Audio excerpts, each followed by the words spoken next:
All right, I was going to run through another type of door contact today as well, but when I went to our stock room, we didn't have any more recessed door contacts in there. So I'm going to talk about these. These are two of the same ones, and this customer was nice enough to write defective on here for us, and I'll tell you why it was defective or wasn't in a minute. This is Qolsys, and this is Interlogix. These are probably examples of two of the most customary door window contacts that you'll find anywhere in the United States. And so this customer returned this and said that it didn't work. And if you can see this, you may have to try to zoom in a little closer here. On the very side of these, you'll see two arrows. Now, the one the customer sent back, this magnet doesn't even go with this sensor. And that could have been one of their problems. But the other is, there's a little mark right there, a small arrow. And if you'll look on the side of this sensor, that little mark you'll find on most any type of a door magnet. Let me open up this one as well. And by the way, this was not defective. The customer sent this back to us. They were nice enough to break off the tabs.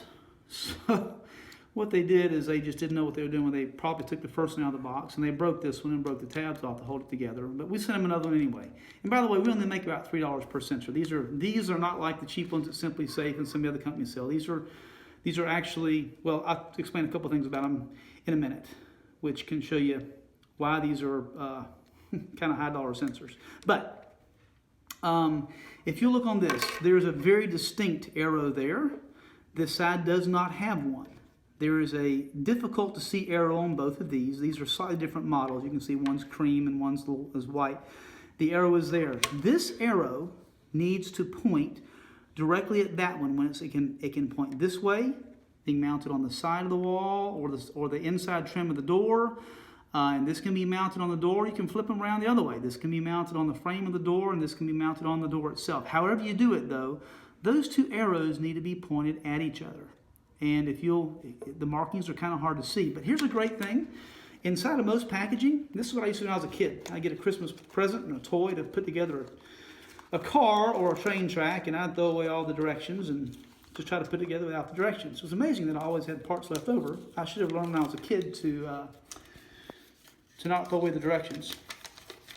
But the directions inside of most of the boxes, and these may not. So the Qolsys does, the Interlogix does not. So I'm glad I'm doing this. Now I know why some of the customers don't see it.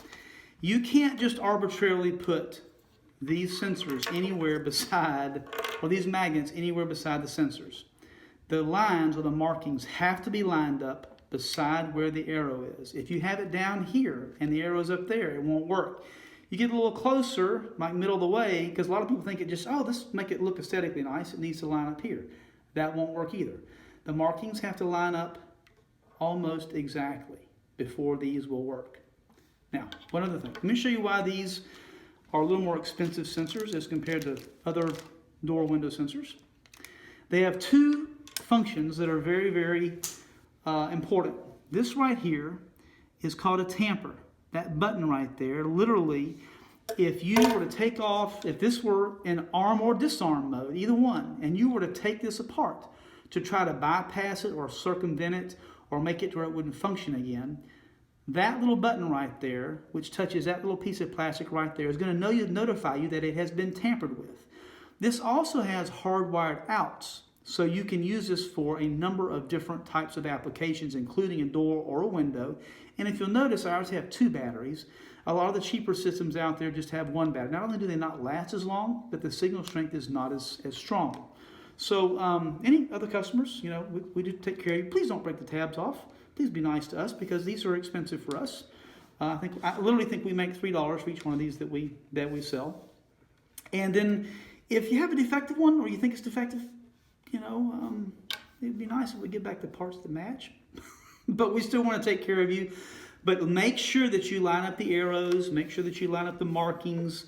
That is where you're going, and it has to be there's no marking on this side. It has to be on the side where the marking is. Now, one last thing.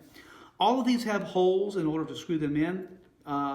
We use the 3M adhesive on these. The 3M adhesive works very, very well on wood and paint. If you have a commercial door or something that's metal, they tend to sweat, and so they won't work quite as well.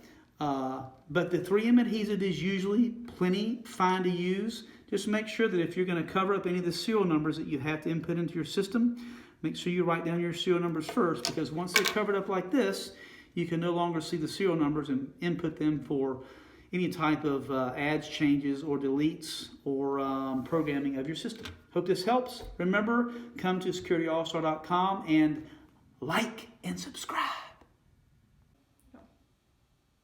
Oh,